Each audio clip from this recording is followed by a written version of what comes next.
محترمو نن چې کومه زموږ وظیفه ده دا د پراهۍ حوالې سره ده چې کله اعلان وشي چې سواله روژه ده او د روژې میاشت ولیدلی شي او چا په دغه ماښام باندې دا وظیفه وکړي نو الله پاک بوله دومره مال او دولت ورکړي دومره مال او دولت چې د انسان بیا پوره ژوند کې ختمولی نه شي دغه رنګې محترمو د دې سره سره دومره رزق به الله پاک له ورکړي چې د انسان به ته حیران نه وي د دشمنو نه د تربګنو نه دغه رنګې څومره چې ناسازګار حالات دي د ټولو نه د نجات دپاره او د بهترین دولت حاصلولو دپاره او د مالامال کېدو دپاره دا وظیفه هلکه محترمو په دغه لومبۍ شپه باندې کوي دې وظیفې ته محترمو هلکه ډیر زیات انتظار کوي نو کوشش وکړئ چې دا وظیفه په خپله موقع ملګرو سره هم شیر کوي بسم الله الرحمن الرحیم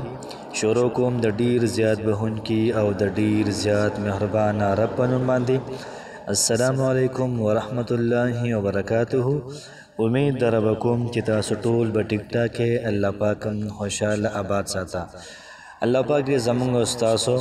ټول ګناهونه معاف کړي او الله پاک دې موږ او تاسو باندې رمضان المبارک راولي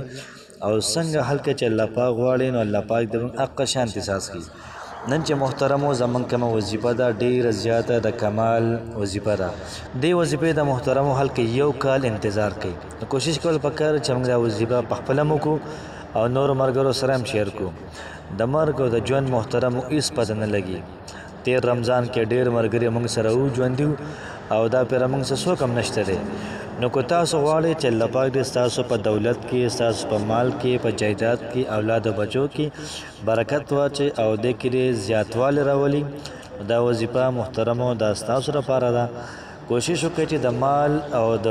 دولت د زیاتوالي دپاره دا وظیفه تاسو کوئ کله چې محترم اعلان وشي چې سواله روژه ده نو چې کله میاشت ولیدلی شي نو په دغه ماښام باندې دا وظیفه دا کول پکار دي نو محترمو د مال او دولت دپاره دا وظیفه کولی شئ د رزق دپاره کولی شئ د نوکرۍ دپاره کولی شئ داسې ورونه شته دی داسې خویندې شته چې د هغوی د دسترخوان باندې یوه سړه روټۍ پرته وي دغه رنګې لږ معمولي غوندې سالن پروت وي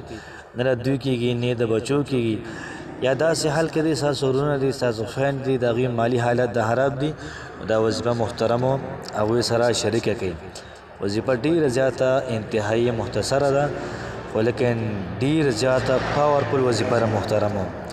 ترتیب او طریقه کار به د وظیفې داسې وي چې کله تاسو میاشت ووینئ د رمضان المبارک چې یاره سبا روژه ده نو تاسو به په دغه ماښام باندې سورة الفتح انا فتحنا لك فتحا مبینا دا صورت به درې پیرې ووایئ او ورسره به تاسو سورة القدر انا انزلناه فی لیلة القدر دا مکمل صورت دا تاسو وایئ برکت محترمو داسې وي چې الله پاک به تاسو مالامال کړي الله پاک به دومره رزق تاسو له درکړي الله پاک به دومره دولت تاسو له درکړي او دغه رنګې محترمو الله پاک به تاسو له د غیبو نه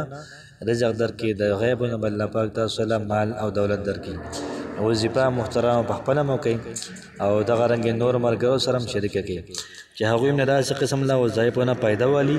الله پاک هم خوشحاله آباد ساته السلام علیکم ورحمت الله وبرکاته